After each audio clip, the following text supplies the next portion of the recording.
मतलब अगर test series नहीं थी तो मैं कुछ भी नहीं थी। कि मेरी एजुकेशन जरूर गवर्नमेंट स्कूल के अंदर हुई है और हिंदी माध्यम का विद्यार्थी रहा हूँ और ABCD भी है वो 6ठी क्लास के अंदर है वो पहली बार सीखी थी, लेकिन मैंने उन विद्यार्थियों को चुनौती पेश की थी और उन चुनौती को मैंने हर जगह पर है उसको प्रमाणित भी किया है। मैंने मेरे जीवन की जो सबसे पहले शुरुआत की थी वो पटवारी से की थी।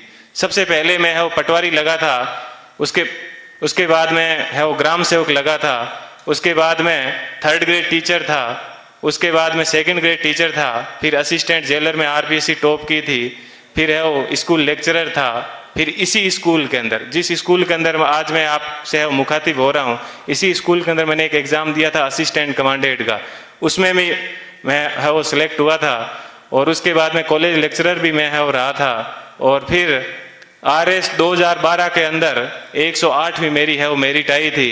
तो उसके मैं वर्तमान में है राजस्थान तहसीलदार सेवा के अंदर हूँ और वहाँ पर भी मैं एक आपको बात बताऊंगा।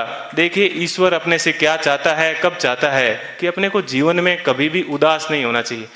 RS के अंदर मेरी 108वीं मेरिट थी और उसके अंदर मेरे को DSP मिल रहा था, लेकिन दुर्भाग्य ऐसा रहा कि मैं है वो फर्स्ट वेटिंग में रह गया।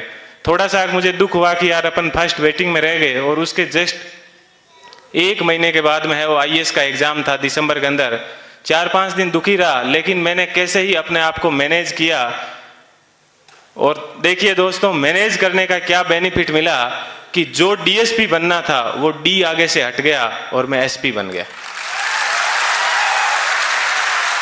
बात यह है कि अपन जीवन के अंदर चाहते क्या है, अपन अपने आप को कितना डिवोट कर पाते हैं।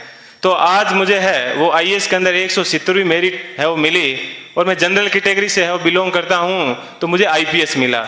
मैं यहाँ पर रुका नहीं हूँ, मैं वापस तैयारी कर रहा हूँ और इस बार मुझे आशा है कि हिंदी माध्यम के अंदर IAS में किसी की अभी तक फर्स्ट मेरिट नहीं आई है और मेरी ये पूरी की तमन्ना है कि कम से कम मैं यहाँ उस स्थान तक है वो पहुँचूँ। कि जीवन आपको सिर्फ कहा जाता है कि 84 लाख योनियों के बाद में एक बार आदमी को जीवन मिलता है, तो बहुत ही शानदार आप लोगों को है वो जीवन मिला है। इस जीवन को आप एंजॉय कीजिए, कभी भी घमंड मत कीजिए, चाहे आप जीवन में कुछ भी बन जाओ, हमेशा बेहतरीन रहिए।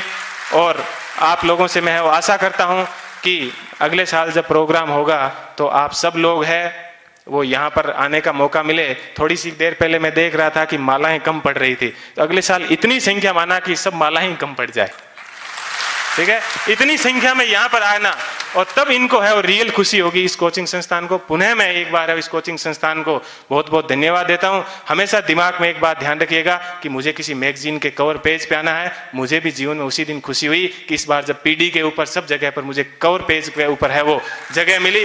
ऐसी चीज हमेशा ध्यान रखना कि मुझे क्रॉनिकल PD सब जगह कवर पेज पे मिला और आज क्रॉनिकल पे प्रेम सुख डेलू के नाम से या यूट्यूब के ऊपर अनेक वीडियो चलते हैं, तो मुझे बेहद खुशी होती है। आप अपने जीवन में ऐसे टारगेट रखना और हमेशा युवाओं को है वो प्रेरणा देते रहना। कभी सिलेक्शन होने के बाद में ये मत कहना कि ये एग्जाम बड़ा हार्ड है, हमेशा ये कहना बहुत इजी है और यदि मैं कर सकता हूं तो आप भी ये एग्जाम है वो कर सकते हो। एक बार पुनः आप सभी लोगों को है वो मेरा धन्यवाद।